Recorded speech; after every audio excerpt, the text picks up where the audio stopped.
Now I have the old opener out of the way. I just took it down with basic hand tools and then used my ladder there to balance the motor while I undid this other end from the wall. Now the directions say to find the high point of your door as the door swings up, and then you're going to mount the header mount 2 inches above the high point of the door. Okay, so most of you that are watching are probably just replacing one. So this is where my old mount was, and it was a different motor, so it's kind of off to the side. This one's going to have to be right in the center. The height on this is probably going to be about right. I just checked it on my door, and it's pretty close.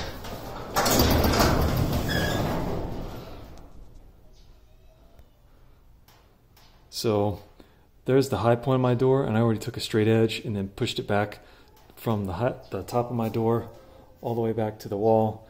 And that bottom hole is probably about 2.5, well, probably about 3 inches above the high point of the door. But for me, that's going to be close enough. All I'm going to do now is center up this bracket in this beam, in this header, and then drill some 3/16 inch pilot holes, and then use the provided lag screws to secure it to the wall. Okay, there I've got it finger tight, and here I'm going to use my impact with, and it's not an impact socket, I know, but it's an 11mm socket I'm going to use on this lag bolt to just drive it down. And I've already drilled my pilot hole in the bottom.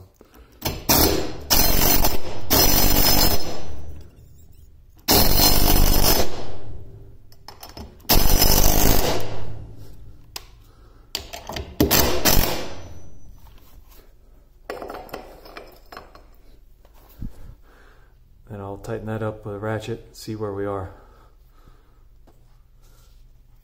So after I got the first one snugged up with my ratchet, I went ahead and raised the door up, ran my flat edge down.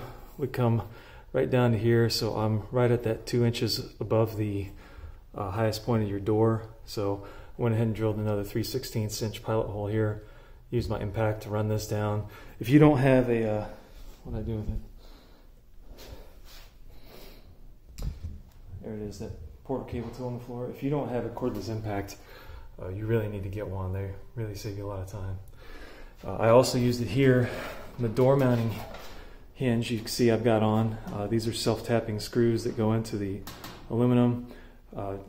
Trying to get these to tap with a ratchet is really tough. You put the impact on there and boom, they zing right down there. And you can see, I'm all about keeping these things quiet. I use part of an old bike inner tube. There's a little bit of a cushion between the bracket and the door, and I did that on the sides where all of the rollers are. I've already done that to this door, trying to keep the noise down because my daughter's room is right above the garage.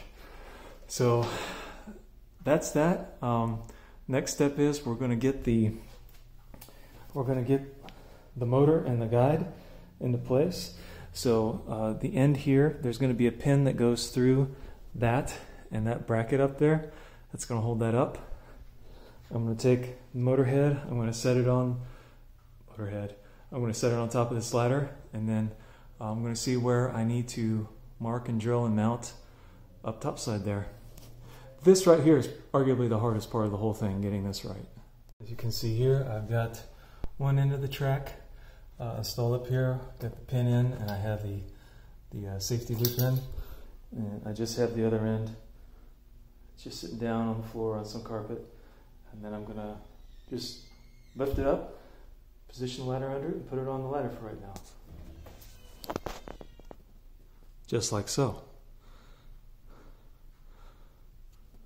Starting to look more like a garage door opener. So I've got it hung here. As you can see, I'll step down so you can get a better look. I use some of the old safety laser wire to kind of just temp hang this from my bracket up here to see where I'm at. And I mean, you're going to have to do something if you're doing this on your own, so you can have some idea of how things are going to look. And here you can see that you know, the wire is kind of strained into the front. So that bracket up top, I'm actually going to take it off and I'm going to flip it around to give myself a little more perpendicular angle back down to the motor itself.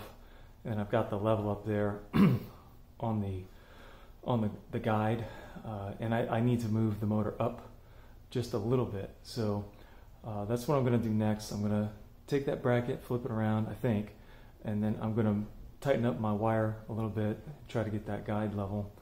And then from there, this is the angle iron that they gave you, or the angle probably aluminum they give you to attach to your ceiling mount, which is not included.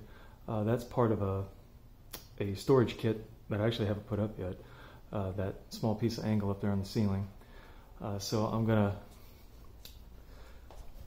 the plan is to do something like this, is to screw that onto there, make the connection point up here, okay, and then down here I'll be able to, of course this light guard is in the way and I've got to cut this metal piece. You'll be able to take, maybe this hole right here, and it'll connect into maybe that second one from the back there with some of the hardware they gave me. So that's the plan on how to mount this. And I'm going to make some adjustments on my mounting and on my fancy dancy wire holding there, and we'll see what happens next.